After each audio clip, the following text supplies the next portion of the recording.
News, বাংলায় খবর, বাঙালির খবর। রাস্তায় নেমেছিলে, আজকে সুপ্রিম কোর্ট জুনিয়র ডাক্তারদের রিকোয়েস্ট করেছে কালকে 5টার মধ্যে কর্মবিরতি শেষ করে। আমি অ্যাকচুয়ালি আজকের অর্ডারটা দেখিনি, সুপ্রিম কোর্টে হিয়ারিং ছিল, তো সুপ্রিম কোর্ট কি অর্ডার দিয়েছে সেটা আমি ঠিক জানি না, তাই আমার মন্তব্য করা উচিত নয়। কিন্তু আমি চাইবো যে সমস্ত মানুষের মতো যারা স্বতঃস্ফূর্তভাবে নন পলিটিক্যাল এই আন্দোলন করেছে তাদের সাথে থেকে তাদের জন্য যে ওই মেয়েটির জাস্টিস যেন হয় সেটা সবচেয়ে বেশি ইম্পর্টেন্ট।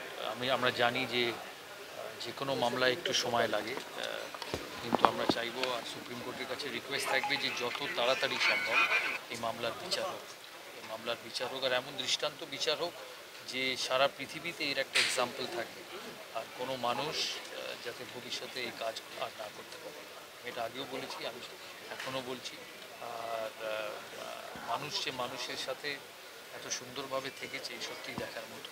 আর আবার যেটা বললাম যে আমি চাইবো সুপ্রিম কোর্ট যত তাড়াতাড়ি পারে এর একটা নিষ্পত্তি করবে।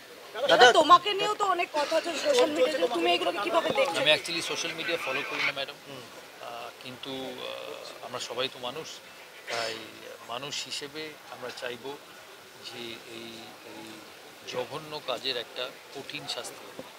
দাদা,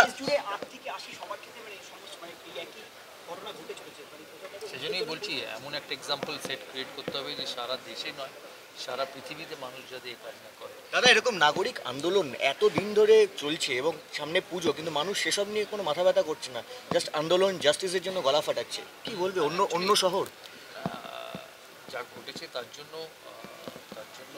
বিচার পাওয়া খুব দরকার, পেতেই হবে। ঋতুপর্ণা সেনগুপ্ত থেকে হেনস্থা করা হয়েছে সামনে, সেটা দিদি ওইসব আর জিজ্ঞেস করবেন না।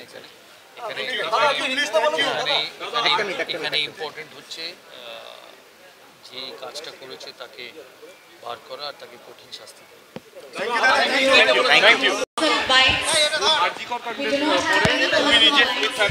রাস্তায় নেমেছিলে, আজকে সুপ্রিম কোর্ট জুনিয়র ডাক্তারদের রিকোয়েস্ট করেছে কালকে 5টার মধ্যে কর্মবিরতি শেষ করে।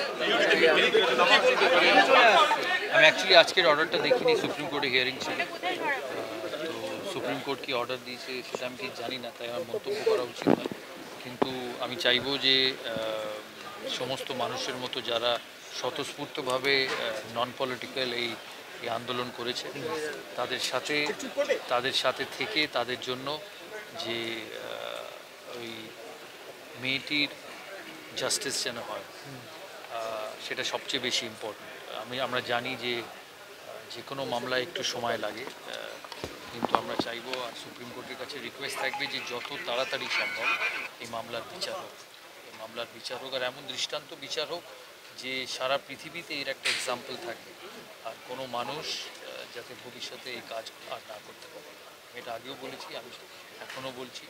আর মানুষ যে মানুষের সাথে এত সুন্দরভাবে থেকেছে এই সত্যিই দেখার মতো।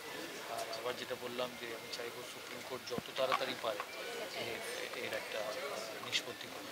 দাদা, তোমাকে নিয়েও তো অনেক কথা হচ্ছে সোশ্যাল মিডিয়াতে, তুমি এগুলোকে কিভাবে দেখছো? আমি অ্যাকচুয়ালি সোশ্যাল মিডিয়া ফলো করি না ম্যাডাম, কিন্তু আমরা সবাই তো মানুষ, তাই মানুষ হিসেবে আমরা চাইবো যে এই জঘন্য কাজের একটা কঠিন শাস্তি। দাদা,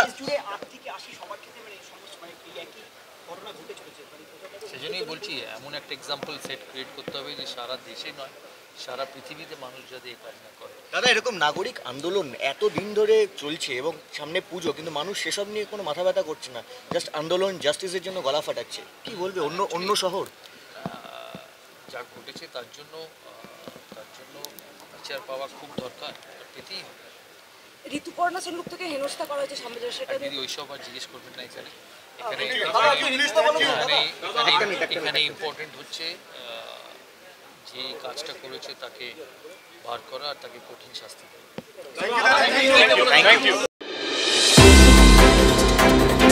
আমাদের খবরগুলি নিয়মিত দেখতে চ্যানেলটি সাবস্ক্রাইব করুন এবং বেল আইকনটি ক্লিক করুন।